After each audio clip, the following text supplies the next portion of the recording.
Palavra da Verdade, a exposição bíblica com Hernandes Dias Lopes.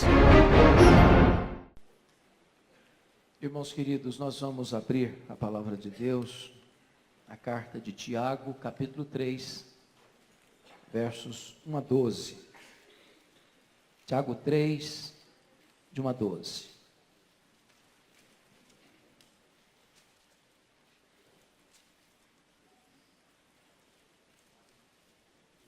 Tiago escreve assim: Meus irmãos, não vos torneis, muitos de vós, mestres, sabendo que havemos de receber maior juízo. Porque todos tropeçamos em muitas coisas. Se alguém não tropeça no falar, é perfeito varão, capaz de refrear também todo o corpo. Ora, se pomos freios na boca dos cavalos para nos obedecerem, também lhes dirigimos o corpo inteiro. Observai igualmente os navios, que sendo tão grandes e batidos de rijos ventos, por um pequeníssimo leme são dirigidos para onde queira o impulso do timoneiro. Assim também a língua, pequeno órgão, se gaba de grandes coisas. Vede como uma fagulha põe em brasas tão grande selva. Ora, a língua é fogo, é mundo de iniquidade. A língua está situada entre os membros do nosso corpo e contamina o corpo inteiro. E não só põe em chamas toda a carreira da existência humana, como também é posta ela mesma em chamas pelo inferno. Pois toda espécie de feras, de aves, de répteis e de seres marinhos se doma e tem sido domada pelo gênero humano. A língua, porém, nenhum dos homens é capaz de domar. É mal incontido, carregado de veneno mortífero. Com ela bendizemos ao Senhor e Pai.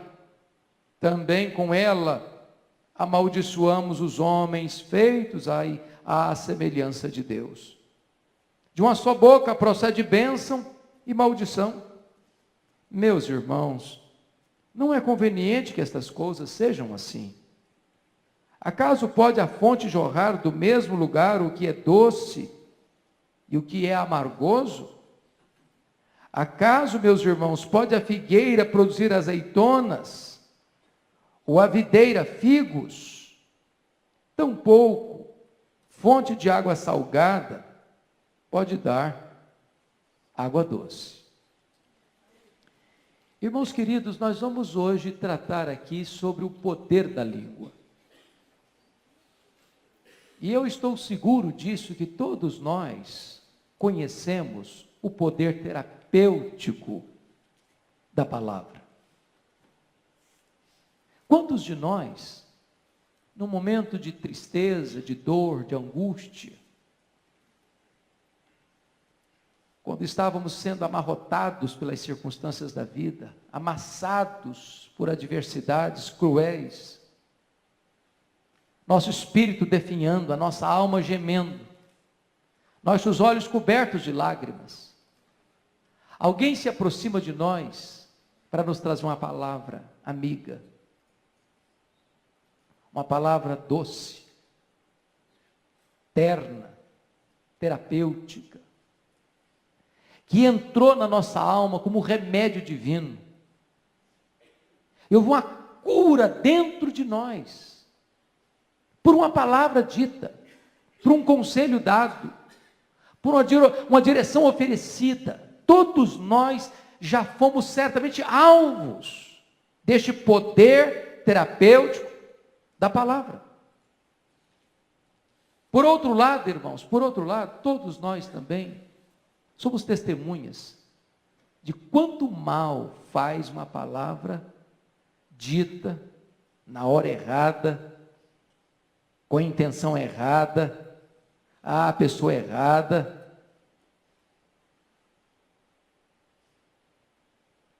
em circunstâncias erradas, trazendo tantos estragos, tantas feridas, tantos traumas, tanta dor. Eu me lembro que um dia entrou no meu gabinete pastoral uma mulher, chorando muito. Quando ela se acalmou um pouquinho, eu disse: o que está acontecendo? Ela disse: pastor, eu estava vindo para cá, ao sair de casa, minha vizinha saltou do 10º andar do seu prédio, se esborrachou no asfalto. E eu perguntei: mas que conexão tem isso com a sua vinda aqui? Ela me disse: porque eu preciso fazer a mesma coisa. E eu perguntei: mas por que você está desanimada com a vida, querendo dar cabo da sua própria vida? E ela disse: pastor, eu sou um problema. E eu perguntei: mas por que você acha que você é um problema? E ela me respondeu: porque meu pai, desde criança, sempre me disse que eu era um problema. Essa mulher já estava no seu 3º casamento. Porque a palavra que o pai havia dito para ela, de uma maneira insensata, adoeceu a alma dela. A vida dela tornou-se uma representação daquilo que o pai disse para ela. Deixa eu lhes dar um exemplo bíblico. A Bíblia fala que Davi foi ungido por Samuel no lugar do rei Saul para ser rei de Israel. Mas ele não apenas foi ungido por Deus, ele também tornou-se herói nacional. E por causa disso a Bíblia diz que Saul começa a ter inveja de Davi, ter ciúmes de Davi. E embora Davi fosse seu genro, ele começa a caçar Davi para todo canto, nas cidades, nos desertos, nas cavernas, para matar seu genro. Nas muitas e variadas fugas de Davi, ele passa com seus homens pela cidade de Nob. Lá tinha uma classe sacerdotal, 85 sacerdotes. E Davi estava com fome, seus homens com fome, e não havia alimento ali, exceto o pão da proposição, que não era comum, um homem comum comer aquele pão. E o sacerdote resolve dar o pão da proposição para Davi e seus homens. Só que lá estava um homem aliado de Saul, chamado Doeg, que passa essa informação para Saul enviesada. Como se o sumo sacerdote estivesse traindo Saul, conspirando contra Saul, se unindo a Davi para tramar contra Saul. Essa notícia chega aos ouvidos de Saul de maneira tão distorcida que a Saul se enche de ódio. E ele vai com seus homens para Nob. Confronta o sacerdote. O sacerdote explica, mas ele não aceita. Então Saul, completamente fora de si, toma a decisão de matar os 85 sacerdotes de Nob. Seus homens se recusam a fazê-lo. Então Saul força o próprio fofoqueiro Doeg a pegar a espada e a matar os 85 sacerdotes.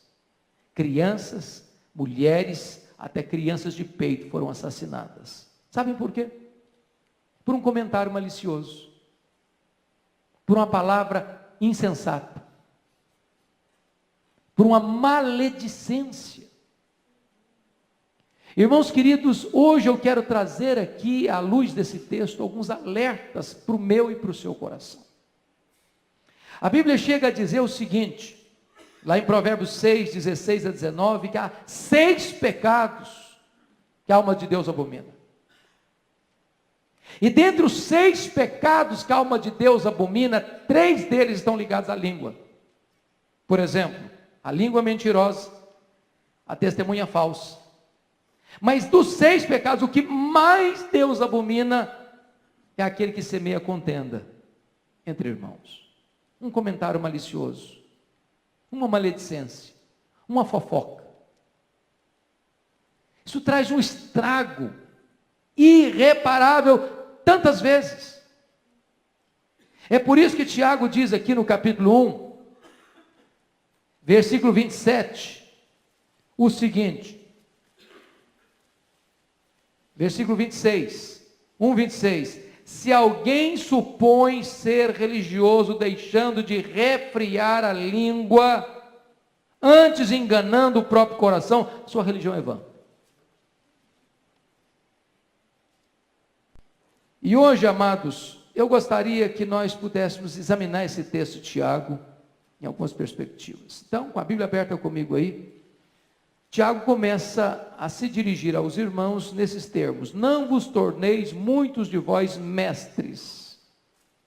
Ou seja, liderança é uma bênção. Se Deus chama você para ser um líder, não pule fora.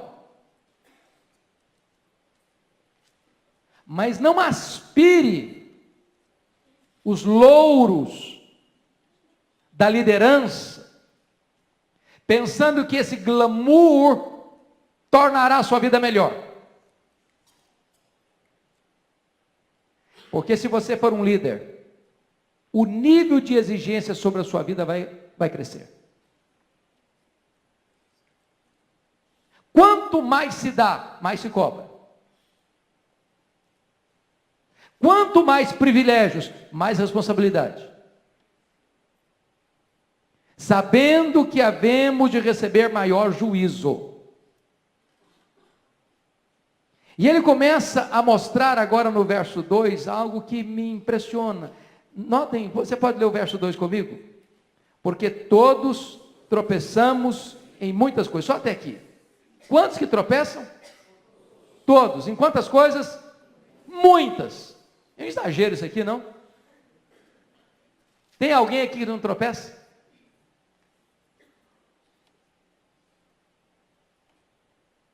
Nenhum de nós aqui está fora do alcance dessa palavra. Todos nós. Todos nós temos a mesma estrutura. Somos barro. Não tem aqui ninguém no pedestal.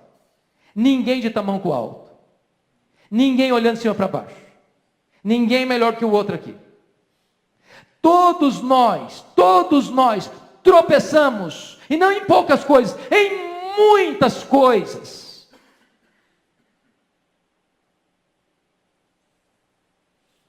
Se você e eu olharmos para o outro, para o irmão, uma espécie de desprezo, eu sou melhor do que você já está encrencado, eu já estaria encrencado. Então Tiago começa esse assunto da língua esvaziando a bola de todo mundo. Eu começo a tratar dessa questão do pecado da língua e diz o seguinte: olha, baixa a bola.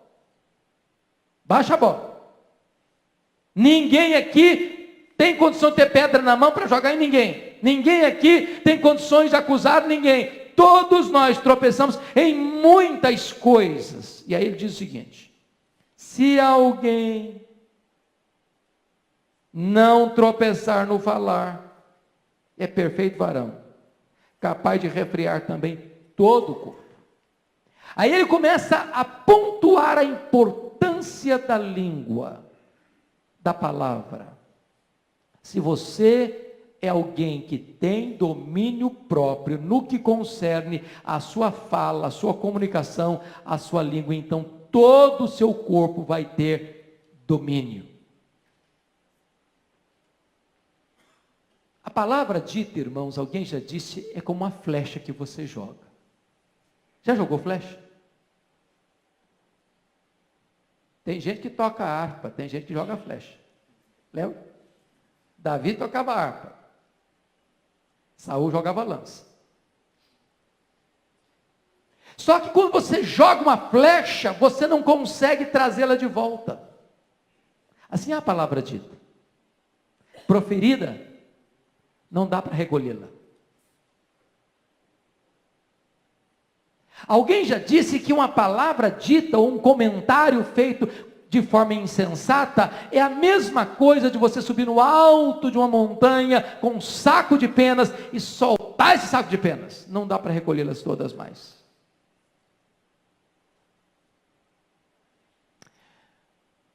Daí Tiago diz o seguinte: se você controla a sua língua, você é perfeito varão. Você controla o seu corpo inteiro. Então, veja comigo, por gentileza, o que é que ele vai oferecer para nós nesse texto. Tem 3 linguagens, ou 3 figuras aqui no texto. Primeiro, nos versos 3 e 4, Tiago vai falar que a língua tem o poder de dirigir. Ele usa 2 figuras, o freio e o leme. Segundo, nos versos 5 a 8, ele vai dizer que a língua tem o poder de destruir. Ele vai usar de novo 2 figuras, o fogo e o veneno. E nos versos 9 a 12, ele vai dizer que a língua tem o poder de deleitar. Ele vai usar 2 figuras, a fonte e a árvore. Então notem isso. A língua tem o poder, primeiro, de quê? Dirigir. Vamos repetir comigo? A língua tem o poder de dirigir. Quais são as 2 figuras que ele usa? Freio e leme. Segundo, a língua tem o poder de quê? De destruir. Então vamos ler, vamos dizer, a língua tem o poder de destruir. Quais são as 2 figuras? Fogo e veneno. Terceiro, a língua tem o poder de deleitar. Ele usa 2 figuras de novo. Quais são?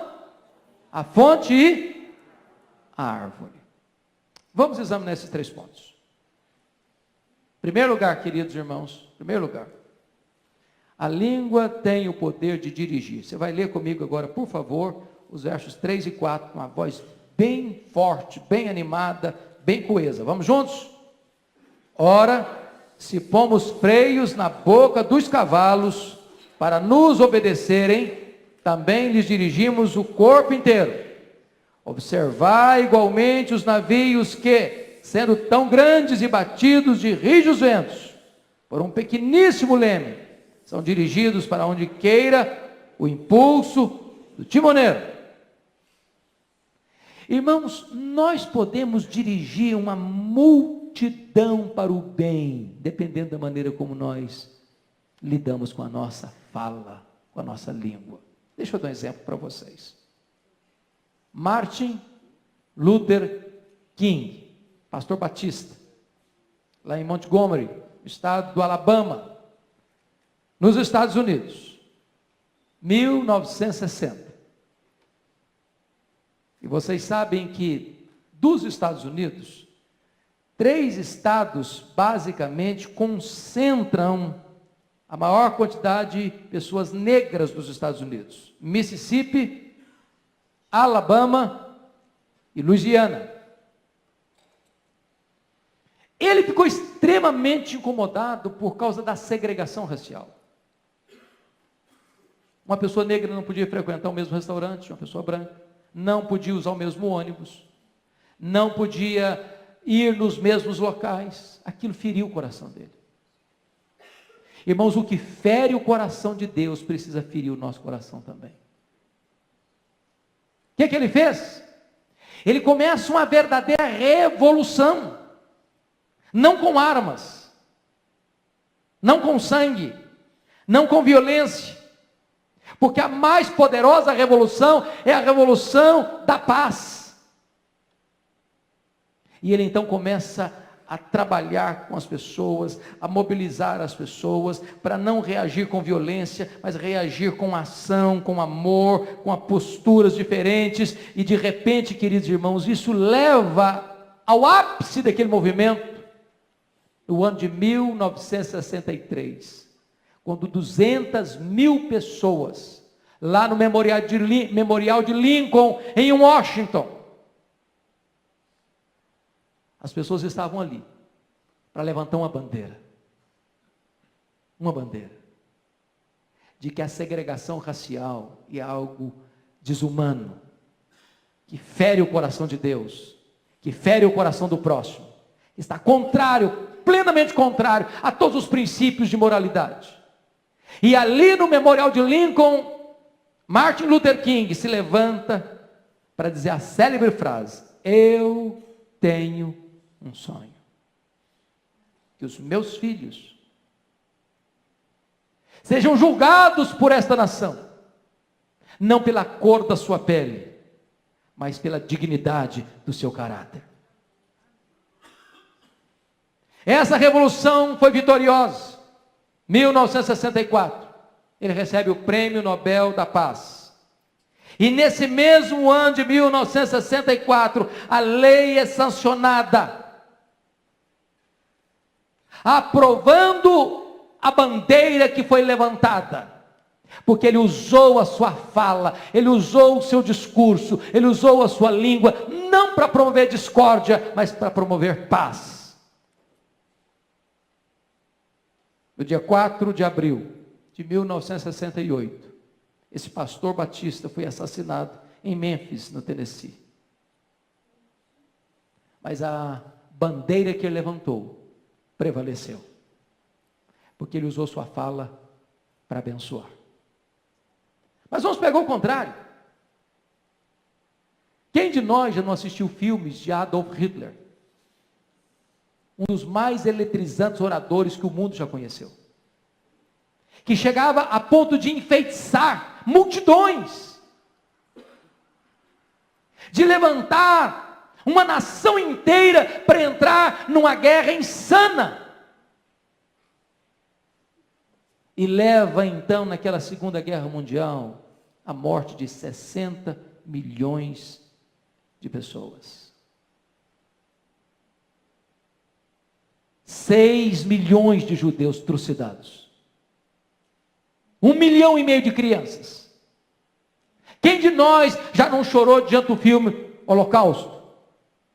A Lista de Schindler, O Pianista. E quando você vê por trás dessa cena de horror, está uma fala insensata. Alguém que usa a sua língua para despertar ódio, violência e morte. A língua tem o poder de dirigir. É um freio. Um cavalo indócil, que não foi domado ainda, ele tem muita força. Mas ele não é útil. Não é útil. Montar nele pode ser um risco, pode ser uma ameaça. Quando você bota o freio nele, a força dele é domada. E você usa toda essa energia, essa força dele para o bem. Você pega um navio tão grande, batido por rijos ventos, um pequeníssimo leme na mão do timoneiro governa esse navio pelas rochas submersas, pelos icebergs da vida, trazendo segurança para tripulantes, passageiros e a carga que se leva. E aí Tiago usa essa expressão. Assim como um freio governa um cavalo, assim como um leme governa um navio, nós precisamos governar a nossa vida pela língua. Porque se ela não tiver controle, vai ser um cavalo indomável. Se ela não tiver controle, vai ser um navio que se arrebentará nas rochas, trazendo grande desastre, grande destruição. Mas vejam comigo, irmãos, versículos 5 a 8, que a língua tem o poder de destruir. Você pode ler comigo, 5 a 8, vamos juntos de novo? Assim também a língua, pequeno órgão, se gaba de grandes coisas. Vede como uma fagulha põe em brasas tão grande selva. Ora, a língua é fogo, é mundo de iniquidade. A língua está situada entre os membros do nosso corpo e contamina o corpo inteiro. E não só põe em chamas toda a carreira da existência humana, como também é posta ela mesma em chamas pelo inferno. Pois toda espécie de feras, de aves, de répteis e de seres marinhos se doma, e tem se domado pelo gênero humano. A língua, porém, nenhum dos homens é capaz de domar. É mal incontido, carregado de veneno mortífero. Irmãos queridos, Eu fui criado na roça e numa região de pecuária. E muitas vezes, já saí para apagar incêndio no pasto. Às vezes uma guimba de cigarro, que você bota debaixo do sapato e aperta e ela apaga. Provocar um incêndio de proporção gigantesca. Você pega um palito de fósforo, risca, e você assopra, apagou. Mas isso pode provocar um incêndio numa floresta, e o corpo de bombeiro vem e se sente impotente diante de tão vasto e tão poderoso incêndio. Tiago está dizendo que às vezes uma palavra, um comentário, uma maledicência, uma palavra dita de forma insensata, tola, maldosa, criminosa, ela pode provocar um estrago inimaginável. Eu vou ilustrar isso para você. Eu acho que todos já leram, pelo menos, certamente já leram, o que aconteceu no dia 8 de outubro de 1871, na cidade de Chicago, às 20h30, quando Dwight Lyman Moody fazia naquela cidade do estado de Illinois uma grande campanha evangelística, e houve um incêndio de tamanhas proporções em Chicago, que para vocês terem uma ideia, 100.000 casas foram destruídas. 17.500 edifícios foram danificados. Centenas de pessoas morreram. Inclusive, o homem que compôs o hino que nós cantamos aqui hoje, como prelúdio do culto, Se Paz a Mais Doce, Dr. Stafford, perdeu grande parte da sua fortuna naquele incêndio. Começando com uma coisa tão pequena, um incêndio de proporções tão terríveis. Quem de nós já não leu sobre o incêndio que aconteceu em Roma no dia 17 de julho do ano 64? Que queimou a capital do império. Dos 14 bairros, 10 deles foram destruídos. Quem de nós já não leu sobre isso? Tiago está dizendo que a língua é do mesmo jeito. Uma fagulha bota em chamas toda uma floresta. Um comentário mal feito bota em chamas uma igreja. Um comentário maldoso bota em chamas uma família. Um comentário mal feito bota em chamas relacionamentos preciosos. E eu queria hoje ilustrar isso para você. Talvez você não saiba disso. Eu queria que você atentasse para esse fato. Era o final do século XIX, na cidade de Denver, Colorado, Estados Unidos. 4 repórteres estavam lá, na estação de trem, porque chegaria ali um famoso senador da República, e eles então estavam planejando uma entrevista longa com esse senador. Ficaram muito frustrados porque o senador não chegou, ele não veio. E eles então, esses 4 repórteres, frustrados, foram se hospedar no Oxford Hotel daquela cidade. Beberam, se embriagaram naquela noite. Depois de bêbados, pensaram, nós temos que produzir alguma matéria bombástica para o jornal. E a manchete que colocaram no jornal naquele dia seguinte foi esta: a China anuncia a derribada de suas multisseculares muralhas. Comentário tolo, inverídico, falso. Mas foi editado. Sabe o que aconteceu?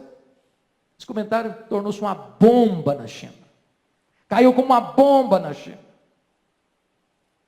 Primeira reação da China: começar a perseguir os cristãos.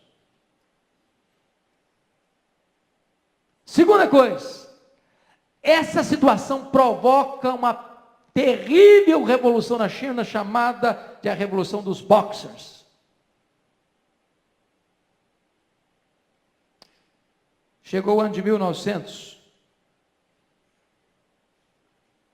Essa revolução se alastra na China e milhares de pessoas são mortas.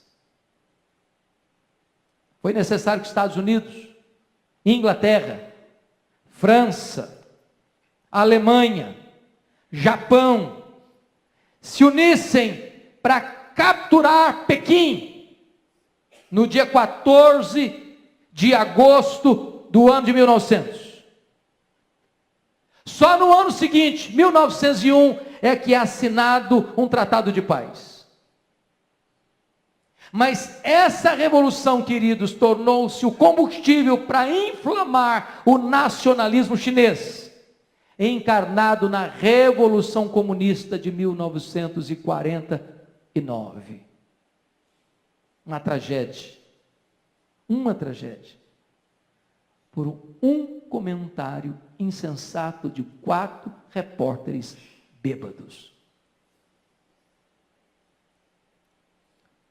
A língua é assim.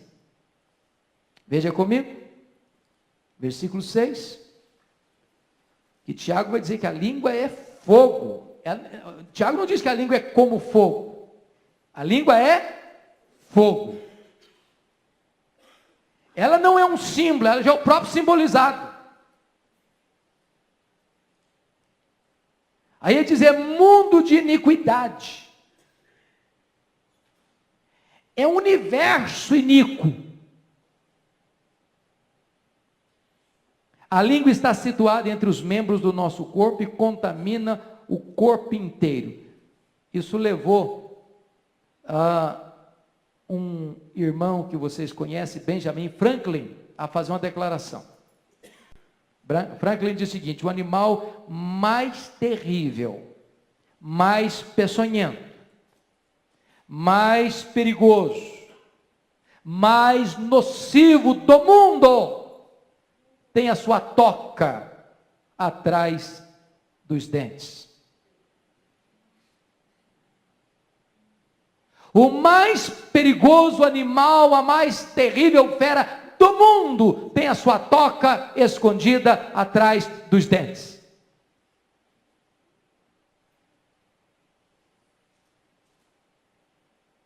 E chega no verso 6, ele diz que a língua contamina o corpo inteiro e não só põe em chamas toda a carreira da existência humana, como também é posta ela mesma em chamas pelo inferno.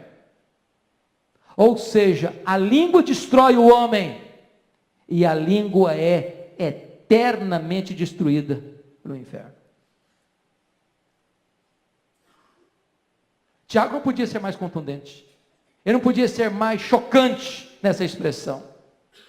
Agora notem comigo, se a língua é perigosa, em segundo lugar, a língua é indomável. Olha o verso 7. Pois toda a espécie de feras, de aves, de répteis e de seres marinhos se doma e tem sido domado pelo gênero humano. O que você notou aí? Animais terrestres, feras e répteis, animais voláteis, que voam, as aves, e animais aquáticos, seres marinhos.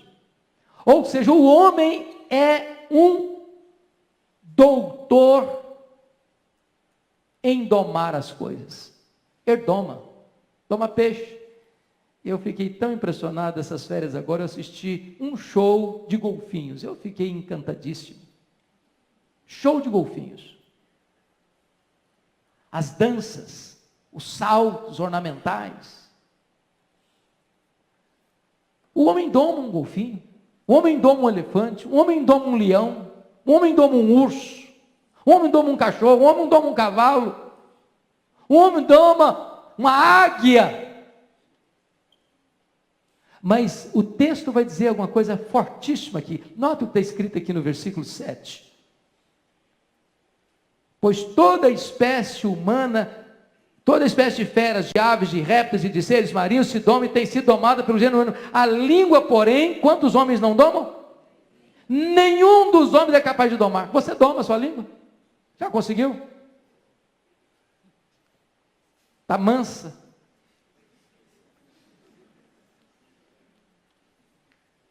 Você tem dia que não fica surpreso com você mesmo, não? Você não fica escandalizado com você às vezes, não?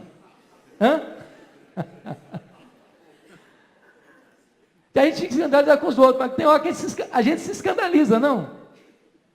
Mas não é possível que sou eu. Mas isso não sou eu. É você mesmo.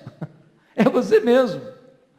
O problema é que essa fera não conseguiu ser domada ainda.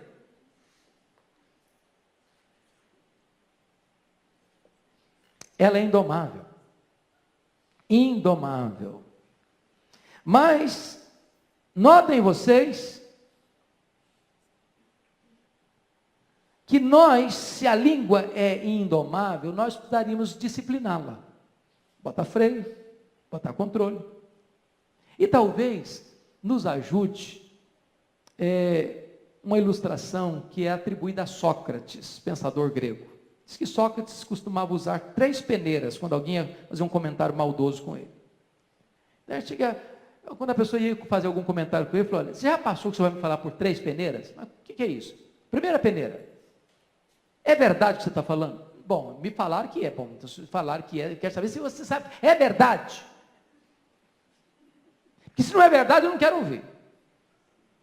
Não, é verdade. É verdade. Ok. Então, segunda peneira: você já falou para a pessoa que está implicada no caso? Porque se a pessoa que está implicada não está sabendo, por que eu devo saber?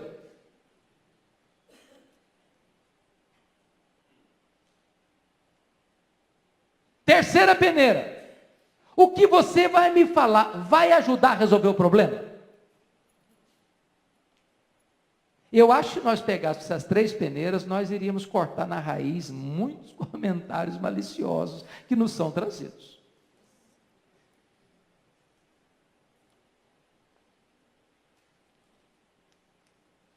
Agora, o apóstolo Paulo não falou de 3 peneiras não, mas ele falou de algumas coisas que é peneira também. Olha lá comigo Efésios 4. Versículo 29. 29. Você pode ler Efésios 4, 29, depois você vai voltar lá para Tiago, viu? Vamos juntos aqui? 4, 29, Efésios. Vamos juntos? Não saia da vossa boca nenhuma palavra torpe, e sim, unicamente a que for boa para edificação, conforme a necessidade, e assim transmita graça aos que ouvem. Agora, preste atenção no que ele está falando. Não sai da vossa boca quantas palavras? Nenhuma palavra torpe, suja, imoral. E sim, qual é a palavra que aparece aí? Unicamente. Unicamente. Primeiro, a que for boa para edificação. Vai edificar? A primeira peneira. Segunda peneira: é necessário? Terceira peneira: vai transmitir graça aos que ouvem? Porque se não tiver esses 3 filtros, então é melhor não falar. Nesse sentido, o silêncio é de ouro. Mas Tiago vai além, nos versos 9 a 12, para dizer outra coisa. Agora volta para Tiago, por favor. A língua, além de perigosa e indomável, ela é também incoerente. Meus irmãos, que coisa impressionante isso aqui. Olha comigo aí, por gentileza. Incoerente. Olha o versículo 9. Você leu o 9 comigo? Vamos juntos? Com ela, bendizemos ao Senhor e Pai. Também com ela amaldiçoamos os homens feitos à imagem ou à semelhança de Deus. Você já pensou nisso? Hoje nós viemos aqui cantando tão bonito, não? Aí a gente adora Deus, oh, que coisa linda. Com a mesma língua, acabei de adorar a Deus, de louvar a Deus, ali no pátio, ali na porta da igreja. Fala mal do irmão. Com a mesma língua. Olha que incoerência. Eu sei que vocês são crentes, não fazem isso.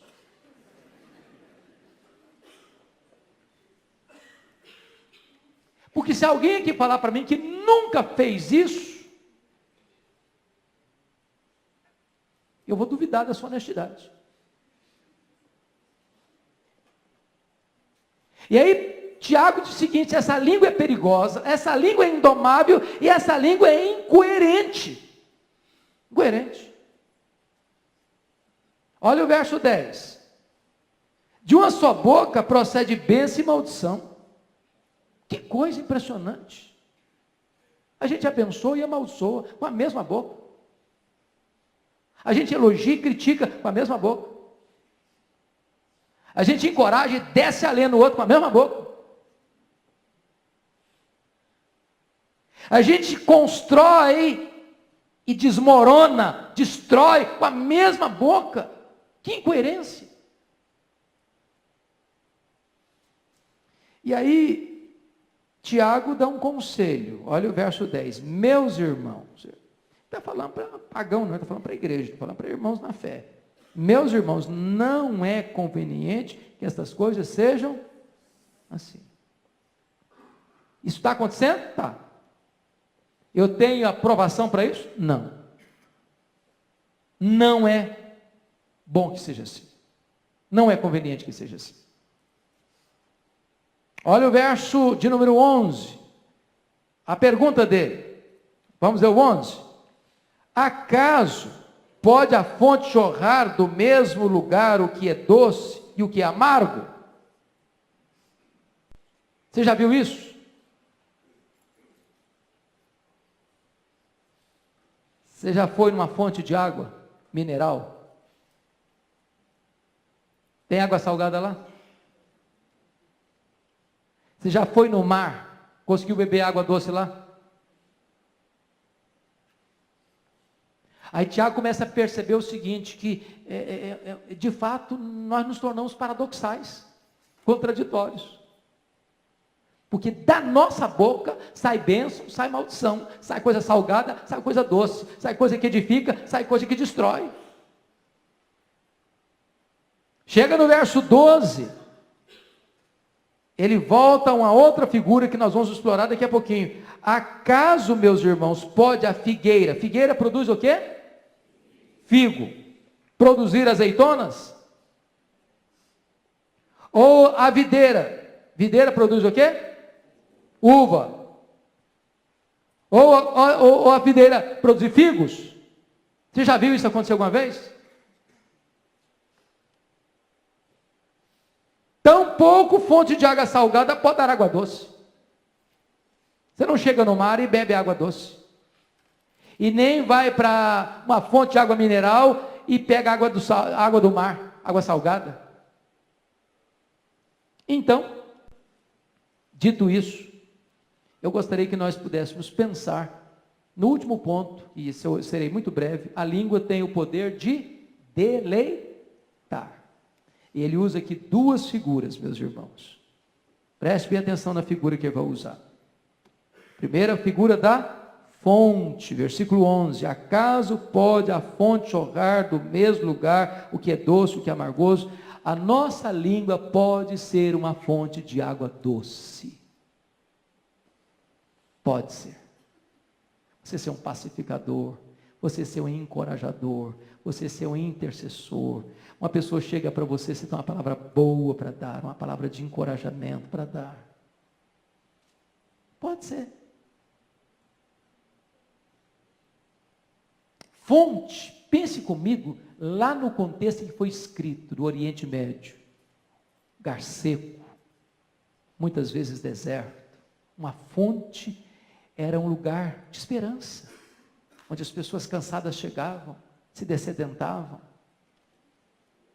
Era vida. Lembra da história da Agar, no deserto? O menino morrendo, a água acabou, a provisão acabou, ela só pode chorar.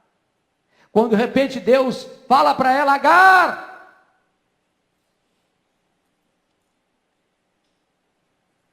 Ela escuta o nome dela, porque quando ela foi despedida da casa da Sara, ela não tinha mais nome. E aí, o menino já estava no CTI, à beira da morte, debaixo de um arbusto seco. um deserto causticante, Deus mostra uma fonte. E o menino vive, ali o menino casa, ali o menino vira uma nação. Porque onde tem fonte, tem esperança, tem vida. A sua boca é uma fonte que traz vida, que traz deleite, que traz refrigério. Mas ele usa a figura da árvore. Olha aí comigo, por favor, o versículo 12. Acaso, meus irmãos, pode a figueira produzir azeitonas e a videira figos? Tampouco fonte de água. Pega a ideia da árvore. A árvore produz o quê? Fruto. E fruto significa o quê? Alimento. Sustento. Mas fruto significa mais delícia, sabor, gosto. Não é assim? Eu pergunto para você, quando você come um caqui bem vermelhinho, você está pensando nas vitaminas dele ou você está pensando no sabor? Hã? Eu vou olhar os produtos químicos aqui, então eu sei que vou suprir essa. É assim que você come uma fruta gostosa? Assim? Não, é prazer, é deleite. Agora eu quero concluir dizendo o seguinte: o que é um crente maduro? O crente maduro é um crente parecido com Jesus, não é isso mesmo? Atingindo a estatura do varão perfeito. Qual era a principal marca de Jesus, irmãos? Quando chegava uma pessoa machucada, ferida, o que ele fazia? Acabava de matar?